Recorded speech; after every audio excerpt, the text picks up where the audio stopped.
Okay, we're going to hear from a couple of our key players, obviously, in today's win. Big win today for the number 22 Shell Pennzoil Ford. Wins the first race in the contender round of the chase for the NASCAR Sprint Cup. Joey Logano punches his ticket to the eliminator round now in the chase. And we're joined up front by car owner Roger Penske, as well as crew chief Todd Gordon. Big win here today for Team Penske, obviously. And Roger, I'll start with you. You've got Joey now moving on to the next round, and just really a dominant performance out here tonight, this afternoon. Just talk about how you thought the 22 car performed.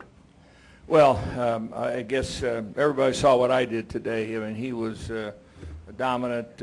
I think the pit crew executed. It's one thing when you lead here for 20 or 30 laps to come in the pits and be able to come back out and, lead as many laps as we did. It was a credit to his driving and, of course, the car that Todd put under him. I think our Ford has come a long way with more power force as we came into the chase, so that's been a big help to us. But for Joey, he came on our team. He's done nothing but gone straight up from the standpoint of performance and what he's added. So to me, it was a real team effort, and certainly I think at his age and how he handles himself and the way he drove today, with the 4-car, when you can beat the 4-car any day, any time, that's a big deal for us. And I think that it was good that we could at least be on a level playing field with him today.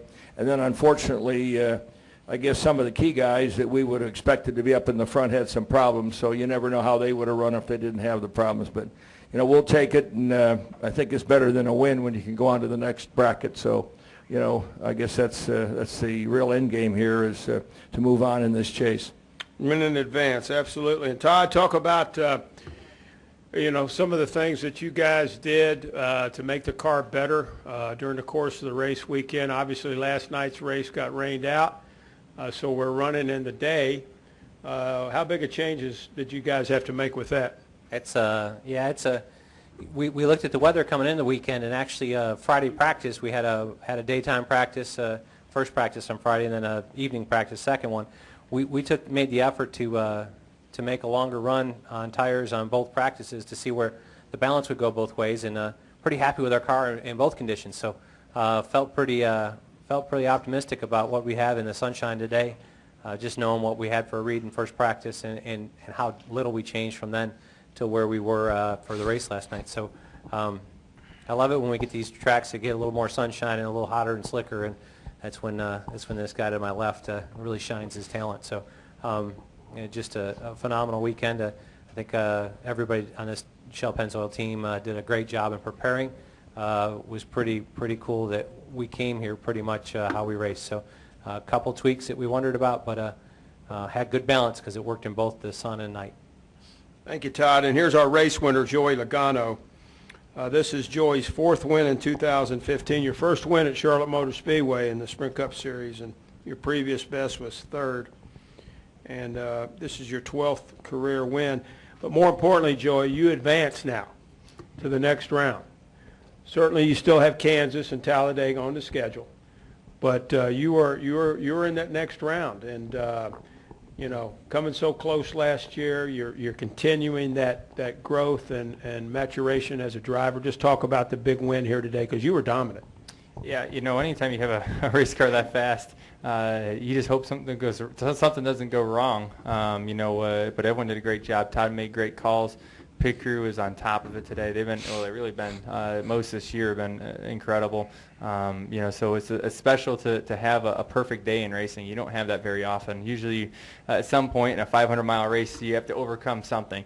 But today, everything went as planned, and obviously, getting this win at Charlotte means a lot. I think it's on everyone's bucket list to win here. Mainly because everyone's race team's here. This is home turf for everyone, and you want to win in front of your race team that doesn't typically get to come to the racetrack and get to celebrate with guys that you don't typically get to have in victory lane when we travel far away from here. So that's special. But obviously, we can all talk about Talladega and how special it is to get through this next round because the pressure that a lot of these drivers are going to have on them, and we had on us when this race started to get through the next round is big, and to be able to have that pressure off of us and to be able to relax and enjoy this next round. And don't get me wrong, there's still 2 trophies to win, but to have that pressure off and be able to have our batteries charged up and ready to attack when we get to the next round, that's going to pay big dividends. Absolutely. We'll take questions now for today's winning team. Mike, did you have a question up front? Mike Embry, Greg Engel, Mike Neff. Oh, we've got several. Go ahead. Mike Embry, USA Today. Joey, maybe as important as the fact you won today is the fact that you pretty much whipped the number 4 car. He's sort of been the target in a way much of the year. This kind of make you the target now for everybody else? I think there's a lot of fast race cars out there right now. Last week, obviously, the 4 was dominant. This week, we had a very fast car. Next week, who knows? You can't rely on anything. And as Roger says, one of the quotes that I always remember is, don't trip on your press clippings. I usually hear that after every time we win. So, that just means, don't rely on the speed you got today because tomorrow, it won't be there. You got to be able to keep moving forward and working on becoming a better race car driver, in my case, a better race team, faster race cars. Everyone does a great job at Team Penske and not settling, for first. We want to win a championship at the end of the year, and there's still a long ways to go. And we're not where we need to be yet, by no means. But there's going to be a lot of development still. Cars are still going to be changing, and cars are going to be fast one week and not the next week. So, like I said, you got to be able to focus in and know what each track is calling for, and try to put together the fastest piece we can. Let's go to Greg Engel and Mike Neff. Go ahead, Greg. Greg Engel, Examiner.com, CupScene.com. Joey, Todd, Mr. Penske, congratulations, great win. But you won the first round in the first race of the second round last year. Is there any lessons that you learned that now you can take forward and things you'll do differently moving forward, or is it just feet to the pedal? And I'm wondering you, Joey. Is it just go out and win? Is that the recipe for success from here on out, or are there things you learned repeating this from last year? More race wins. That's all we need to do. Win more races. Last year we did an incredible job getting ourselves to Homestead. I felt like we had a great chase. We executed perfectly. We did everything we had to do to get to Homestead. I feel like the lessons we learned were in Homestead. So we got to get back to that race, get back in the same position we were last year, and I feel like we'll be in a lot better shape because we all lived it once and know what we got to do now. Mike Neff from FrontStretch.com, save and carry because he's on the phone over there. This is for Todd Gordon. We obviously were planning on having a night race, but we knew at a decent hour yesterday there was going to be a day race. Did NASCAR work with you to be able to make changes to your car in order to have it ready for a day race before you had to go to tech this morning, or was it a matter of you just had to have it ready to roll? We finished tech yesterday afternoon before they called the race. So the cars all rode through tech as we were racing last night. And really the weather didn't make the big swing on. It looked like actually as we were preparing ourselves to go to tech that the weather was going to clear out about 6 o'clock. And then it seemed like it about 5 o'clock or 4 o'clock it looked like it started to loop back, and the forecast went to midnight. So when we left the garage, we were planning on racing last night. I thought it'd be rain delayed. I talked to a few people in the media that I thought we'd start at 9 or 9:30 and go last night. And we talked about the differences between our setups of what we ran in the day practice and night practice, and it was small. It was there, but it was small. But to what NASCAR did, they impounded the cars after they didn't call the race last night till every car was through tech and back into the garage. They were impounded. Only things that they let us work on was grill tape this morning, just because it's going to be warmer, allow you to adjust your grill tape, and warm the motor up. But that was the extent of the changes they allowed us. So really, you were stuck with a setup chassis-wise that you had for last night. Fortunately, we had a pretty balanced race car, and it took the same thing the day and the night. Raise your hand. Let's go all the way back in the back, and then we'll come here to Nate and Bob. Jacob Seelman, Race Chaser Online and Performance Motorsports Network. Congratulations to all three of you first off. And I've actually got a little something for each of you. Joey, I'll start with you. I know you said this takes the pressure off now going to Kansas and to Talladega, but with the way this race panned out, the way you were finally able to break through, your best finish here was all the way back in your Joe Gibbs days. What is it about this combination now with you, with Todd, everybody at Penske that's made it click? Because you've had your three best finishes here since moving over to that 22 car. You know, when you get the right people around you, you know, the word team kind of gets a whole new definition sometimes, and you know, it becomes a family. And I look at how tight all of Team Penske is, but in particular this 22 team, how tight we are as a group. There's not one person that you know, says this is my job and I won't do nothing else. Everyone's always picking up the slack where they need to. There's no one that's too big for themselves and wants to be Hollywood out there. You know, everyone is a bunch of racers, and you know, I'm proud to be a part of that group. It's an honor to be a part of that group, and obviously driving for Roger, you know, can you find someone better to race for? I don't think so. So, you know, when you get everything clicking just right, you know, and what I think it's all about is people. You know, and Roger talks about it all the time, but there's a lot of people that can buy a lot of the tools to go out there and go fast, but you got to have the right people to run those tools. And you know, Roger and all the Team Penske done a great job selecting some very special, hard-working people to put together a great race team, and I think that's why we see the results. Todd, I was listening to your guys' communication a little bit on the radio today, and it just seems so fluid. You guys never lost your cool even through all the green flag pit cycles we had. How crucial is that for you guys in this chase, and you know, keeping everybody together, keeping the team rallied, keeping the driver calm, just to be able to have these kind of performances? Well, I mean, that's one of the things I think everybody here, to build off of Joey's comments, but this whole team is together and on the same page and supportive, whether it be Tab or Joey or the mechanics or the engineers, and even to Roger. He leads by example, and there's never, you know, turmoil and chaos never brings anything good. So, you know, it's always focusing forward and what we can do next. I thought we executed a good race plan, and there were no issues even when we green flag pitted it. We came back out on the, you know, I think there was only one time that we went a lap down and we knew how close we were and what we had to get. You focus on what's ahead of you and not what's behind you when you come to those situations, and everybody here does a great job of that.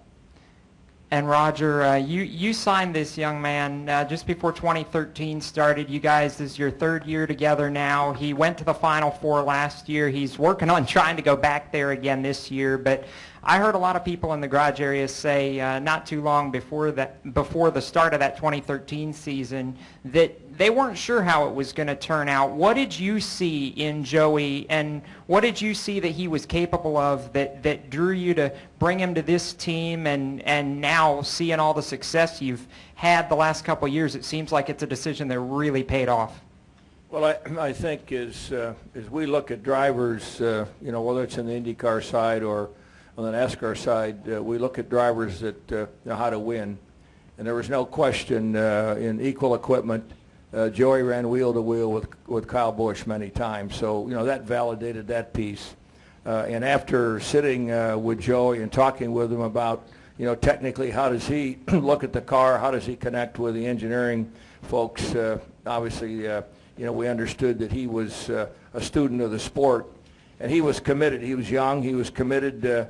And quite honestly, Brad played a big part in that because, you know, he and I talked about who would be the right person. Brad had come on our team and, you know, looked around the room to see kind of how we operated. And he said Joey would be the right guy. So I think it was support from Brad, knowing that Joey was already a winner. This is not anything that should be new to anyone because he's driven against the best and won early on in his career, even though he, you know, there were certain times that people maybe had statements about his ability or what he did. But to me, you know, it was an easy decision. And he came on the team, and you know, we didn't have a 1, 2, 3, 4 driver. We had 1, 1. And that's how we try to run the team. And I think that the transparency between Paul Wolf and Todd, both of these crew chiefs came out of a winning capability in seasons in the infinity, I guess we'll call it today. But you know, in the series, the ladder series in the past, and to bring them up, then to have them grow with the driver, it makes a whole difference. And I think you're seeing that today, the execution and then the success, and certainly you know, what we've been able to do. But you know, I had no question about it, and I wasn't lucky. He was available. In fact, it was interesting. I called Joe Gibbs and said, look, I've got a full-time ride for Joey, and I think they were trying to put something together at that point, and Joey knows that, and I said, look, I'll wait. I actually waited a week before we even put it together because I wanted to be open and honest with Joe, but at that point we moved ahead, and obviously we got one of the very best guys you know, in this business today. Let's go to Nate Ryan, and then we'll go to Bob Pockris. Nate Ryan, NBC Sports. Following on what Mike was asking about the 4 team, Joey, before you came in here, Roger was saying that was a big deal to have beat the 4, and all 4 of your victories this year, Daytona, Watkins Glen, Bristol, here, he's been the guy that you've pretty much beaten. Is there any sort of mental edge to that? I can see on your face now. Is there any sort of mental edge to that, or does that give you any sense of confidence? Because that is the defending series champion, and they have been pretty much the class of the series the last year and a half. There's 42 other cars we got to beat too.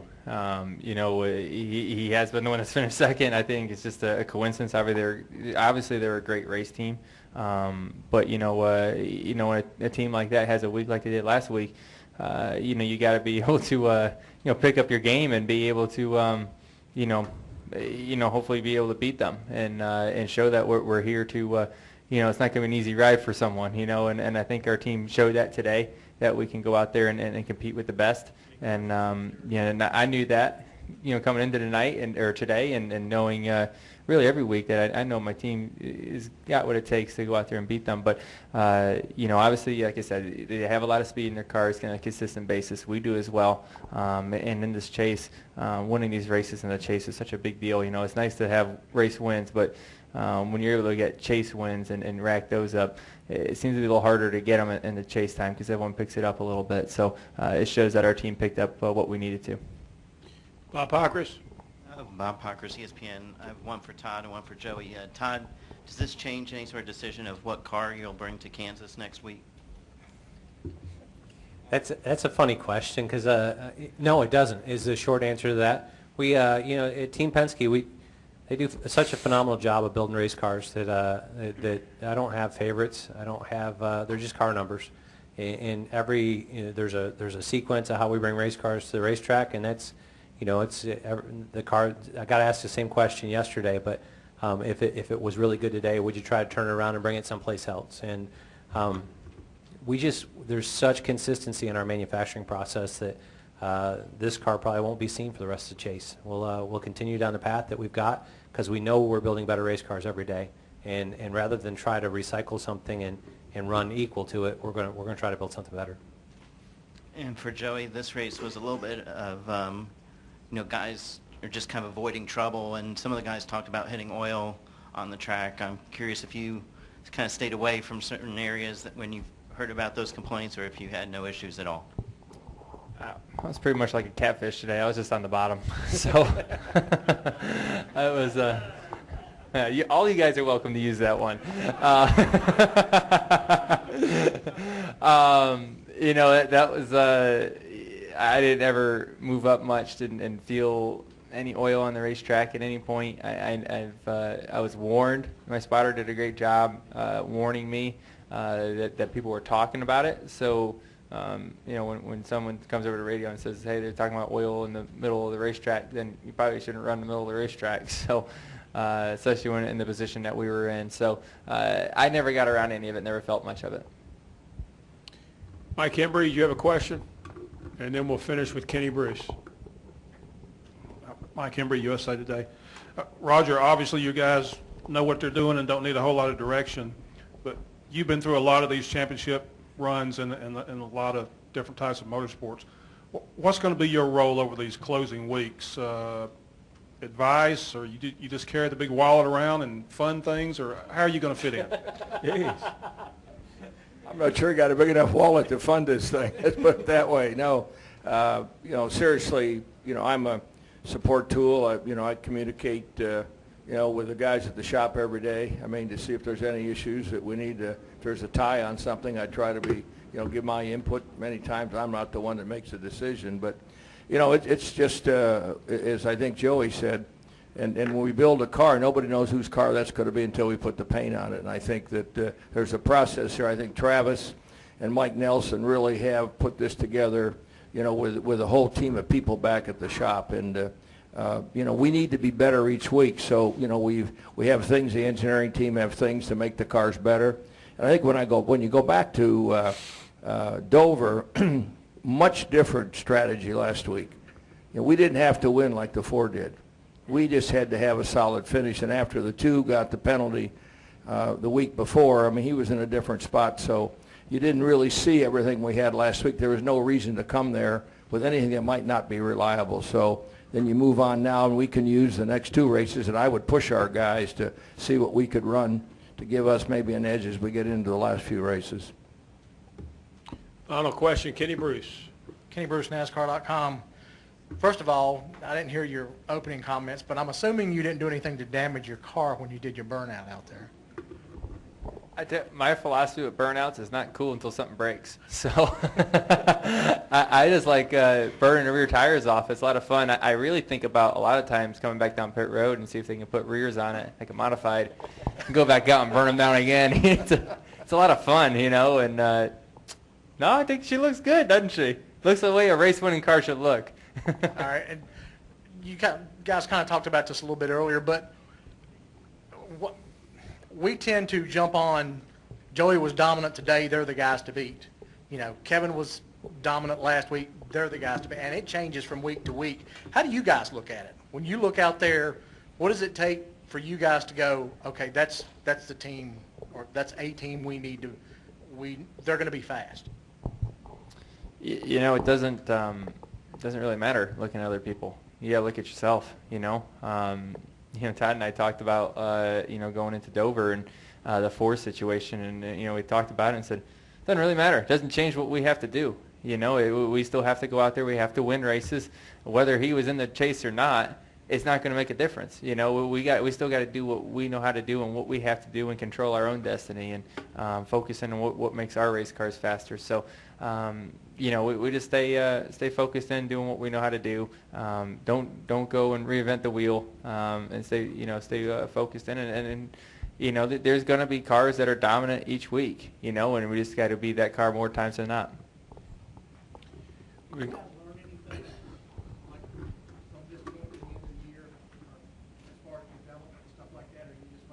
We learn every week.